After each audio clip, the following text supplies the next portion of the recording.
Lesson 4 is on life in Athens. We're going to finish up yesterday's notes, and then today we're going to be reading out of our history book, our McGraw-Hill book, about what life was like in Athens, and then we'll watch another Greek cartoon video as well at the end. I can describe life in ancient Athens. This is an outline that comes from the book.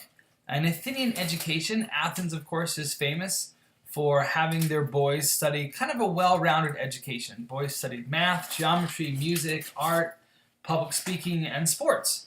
So it's really similar to the education that people receive in the United States today, except for they only educated boys, of course. Boys also finished school at age 18, similar to today.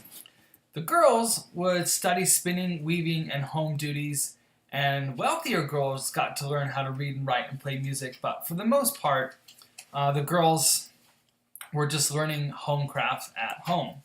Sorry, ladies, just be grateful you live in the modern day where you get to enjoy learning and being at school. So let's talk about some early reforms in Athens.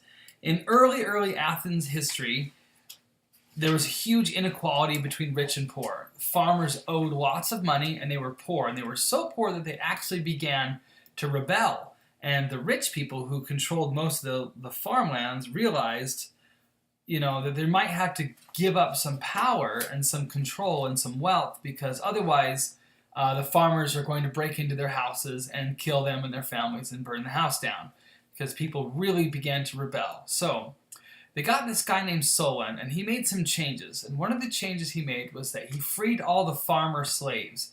Things had gotten so bad that many farmers had had to sell themselves into slavery to pay their debts. He freed all of them and began to give everyone some rights. So we're seeing in Athens small steps towards democracy over time, which leads us to our next section, toward democracy. Cleisthenes made a council of 500 citizens who would kind of lead, and the interesting idea here is that these citizens were chosen by lottery. The Athenians knew about elections, they knew how to vote for people, but they decided that they didn't want to have their government set up by democracy or by voting. What they would want to do is to have their leaders chosen by a lottery system. And any male person over the age of 18 was available to be in the council if they wanted to. So they would basically put all their names, they would write their names on a piece of pottery and put them into a jug, and they would pull out 500 of them. These people served for terms of only 1 year, and nobody could serve more than 2 times in their lifetime. So once you've served your 2 times, you're done. You can't put your name in there again. And they thought that this system was more accurately, you'd get a government that more accurately reflected society. So if your society is made up of 80% poor farmers, then 80% of your council of 500 would probably be poor farmers. And that way the government could better make decisions that benefited everyone because the government wasn't coming from just the wealthy class.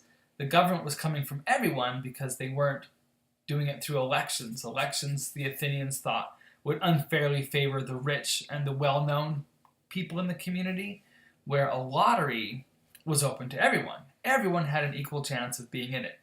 Now, again, when we say everyone, we mean every citizen man born in Athens above the age of 18.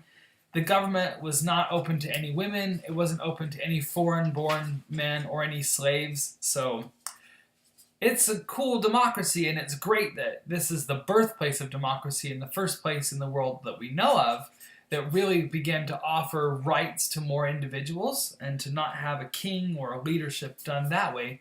They had true democracy. They would meet together, and any citizen could propose laws, and it was a direct democracy. They would debate, and then at the end of the debates, they would vote. And everyone who was there, who showed up, and the meeting was held weekly, and it usually had about 6,000 people in attendance.